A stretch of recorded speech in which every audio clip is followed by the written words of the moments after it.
पहले मैं आपको दिखा देता हूँ, मेरे पास माइक्रोटेक का इन्वर्टर है दोस्तों, और मैं आपको दिखा देता हूँ ऑन भी है और ये चार्जिंग फुल दिखा रहा है। जो बैटरी है वो यहाँ पे 12 वोल्ट 150 एम्पेयर यानी कि 15 एम्पेयर की बैटरी है मेरे पास, जिसका साइकिल यूज यानी कि पीक वोल्टेज है वो 15 पॉइंट समथिंग रहता है, और जो डिस्चार्ज वैल्यू है वो लगभग 13 पॉइंट या 11 पॉइंट के आसपास ये रहता है।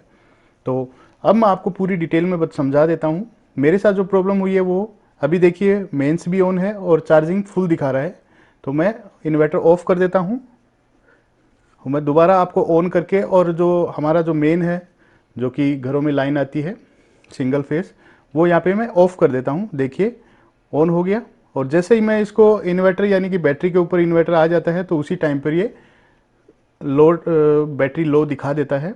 तो जैसे मैं ऑन कर देता हूँ ये चार्जिंग पे चला जाता है और तुरंत ही बैटरी फुल दिखा देता है, यानी कि हमारी जो बैटरी है वो बिल्कुल डेड हो चुकी है, उसमें बिल्कुल भी बैकअप नहीं दे रही। तो सबसे पहले मैं आपकी इसका वोल्टेज आपको मैं यहाँ पे चेक करवा देता हूँ। तो इसका वोल्टेज अभी ये चार्जिंग की टाइम पे है, फिर मैं आपको इसके करंट लोड भी लेके दिखाऊंगा कितना वोल्ट ये लेती है, कितना ड्रॉप करती है।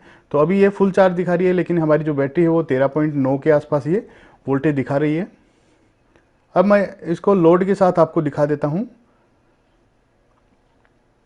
ठीक है, अभी मैं इसके ऊपर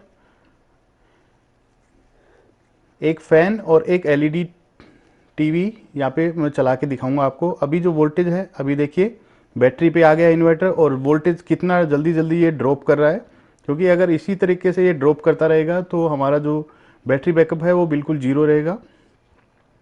तो अभी सिर्फ मैंने फ़ैन चलाया है, अभी मैं थोड़ी देर में एलईडी चलाऊंगा। एलईडी चलाने के बाद ये बिल्कुल ही ड्रॉप हो जाएगी और बैटरी जो इन्वर्टर है वो बैटरी लो दिखाने लग जाएगा। तो हमारी जो बैटरी है वो बिल्कुल डेड हो चुकी है, बिल्कुल भी नहीं दिखा रही। तो जैसे ही मैं यहाँ पे एलईडी ऑन करता हूँ, ऑन करते ही जो हमारा जो बैटरी इंडिकेटर है वो यहाँ पे ब्लिंक करने लग जाता है। ये देखिए जैसे ही मैंने एलईडी को ऑन किया 2 सेकंड के बाद में बैटरी लो का इंडिकेटर हमारे पास आ गया, और ये हमारे मल्टीमीटर के अंदर लगभग 11 पॉइंट समथिंग वोल्ट यहाँ पे आ रहे हैं, क्योंकि हमारी बैटरी बिल्कुल डेड दिखा रही है। तो इसी बैटरी को हम रिपेयर करेंगे, और बिल्कुल इसी तरीके जेन्युइन तरीके से दोस्तों, अगर आपकी बैटरी 3 या 3.5 साल पुरानी है तो आप इसको यूज़ कर सकते हैं। आपको एकदम जेन्युइन तरीका मैं यहाँ पे बताऊँगा, और आप किसी भी बैटरी को, कोई भी कंपनी की बैटरी हो, उसको ईजिली रिपेयर कर सकते हैं। आपको ज़्यादा प्रोसेस करने की ज़रूरत नहीं है कि उसका पूरा केमिकल आप बाहर निकालिए फिर उसको पानी से साफ़ करिए, ऐसा कुछ नहीं करना आपको बिल्कुल। मैं आपको बिल्कुल जेन्युइन तरीका बताऊंगा और बिल्कुल सेल के अंदर दिखाऊंगा। तो सबसे पहले हमें जो टर्मिनल है रेड एंड ब्लैक, जो प्लस और माइनस के ऊपर लगे रहते हैं, उनको सबसे पहले सेफली ओपन कर लेना है। ज़्यादा इनके ऊपर लोड आपको देना नहीं है, और हमेशा जब भी आप बैटरी को यूज़ करें और या फिर इंस्टॉल करें तो उसी टाइम पे वैसलीन का कुछ इसमें लगा दें। तो देखिए जितने भी हमारे सेल हैं बैटरी के, इसमें इंडिकेटर होता है वाटर लेवल इंडिकेटर, तो ये सारे डाउन हो चुके हैं, यानी कि बैटरी के अंदर जो पानी है वो भी कम हो चुका है। ये देखिए तो इसमें पानी वगैरह है, और जो हमारे सेल्स आपको शायद दिखाई नहीं दे रहे होंगे, मैं कोशिश करूँगा आपको दिखाई दें, क्योंकि इसमें सेल है वो बिल्कुल ठीक लग रहे हैं, कोई प्रॉब्लम नहीं दिख रही। और जो पानी है वो इसका जो लेवल है वो ज़रूर कम हुआ है। तो यहाँ पे मैं कुछ बैटरी टर्मिनल्स के ऊपर कुछ कार्बन्स वगैरह जमा हो जाते हैं, तो एक सेल की वजह से पूरी बैटरी ख़राब हो जाती है। तो इसी के लिए मैं यहाँ पे बेकिंग सोडा या फिर खाने का सोडा आप इसको यूज़ कर सकते हैं। तो मैं थोड़ा सा 1/4 चम्मच यहाँ पे लूँगा और थोड़ा सा इसमें डाल देना है। और जब भी आप इसके अंदर इसमें डालेंगे तो थोड़ा आप दूर होके ही डालें, क्योंकि जब भी आप केमिकल के अंदर H2SO4 होता है, यानी कि सल्फ्यूरिक एसिड, जिसके अंदर आप बेकिंग सोडा डालोगे तो ये बिल्कुल बबल्स उठाते हैं और कुछ बबल्स बाहर भी आ जाते हैं। तो इसी तरीके से आपको करना है, बिल्कुल सेफली करना है। और अब यहाँ पे मैं यूज़ कर रहा हूँ जो मेन पार्ट हमारा रहेगा, जो है बैटरी सॉल्यूशन, जो कि 1250 जी के नाम से आता है। बैटरी सॉल्यूशन के आप जहाँ पे बैटरी हाउस होते हैं, बैटरी रिपेयर होती है, बैटरी एक्सचेंज वगैरह नई बैटरी देते हैं, तो उन्हीं के पास आपको ये बैटरी सॉल्यूशन मिलेगा। उसको आपको यही बोलना है कि 1250 बैटरी सॉल्यूशन आपको देनी है। तो मैं यहाँ पे 4 बोतल यानी कि 4 लीटर लेके आया हूँ। एक बोतल मेरे को 50 रुपये की पड़ी, यानी कि 200 रुपये में मैंने ये 4 बोतल परचेज किए हैं। तो इन्हीं को सारा जितना भी ये लेवल है आपको बैटरी के ऊपर दिखाई दे रहा होगा दोस्तों, उसी के अकॉर्डिंग आपको यहाँ पे इसको सबको फिल कर लेना है। और चारों बोतल इसके अंदर मैं डाल दूंगा, क्योंकि तो मैंने चारों बोतल इसके अंदर डाल दी है दोस्तों, और इसको किसी साफ़ कपड़े से और जितना भी केमिकल है उसको क्लीन कर देता हूँ, ताकि हमारा किसी तरीके का हार्मफुल ना रहे। और जब भी ऐसा आप काम करें तो ग्लव्स पहने या फिर आंखों के ऊपर कोई भी गॉगल्स वगैरह वो ज़रूर पहने और बच्चों को दूर रखें दोस्तों।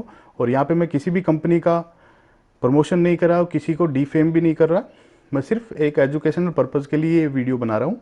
तो आपको जितने भी जो हमारे वाटर लेवल इंडिकेटर हैं वापस उसी तरीके से फिट कर देने हैं।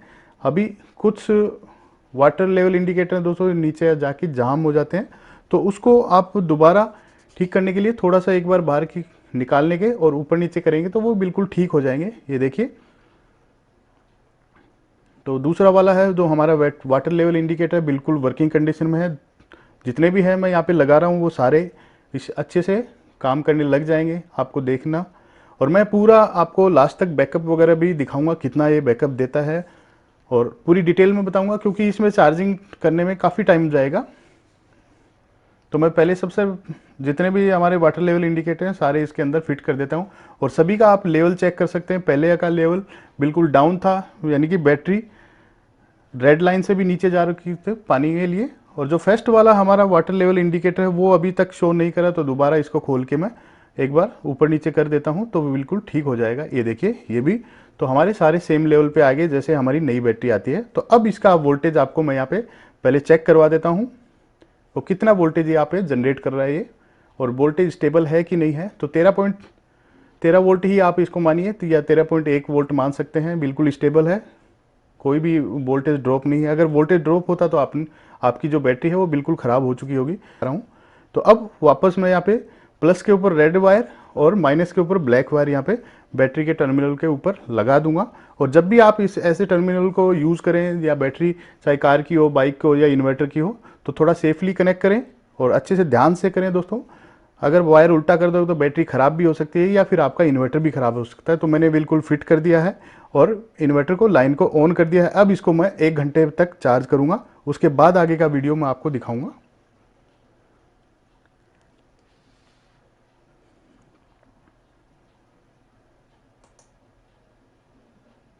तो लगभग 1 घंटा हो चुका है दोस्तों।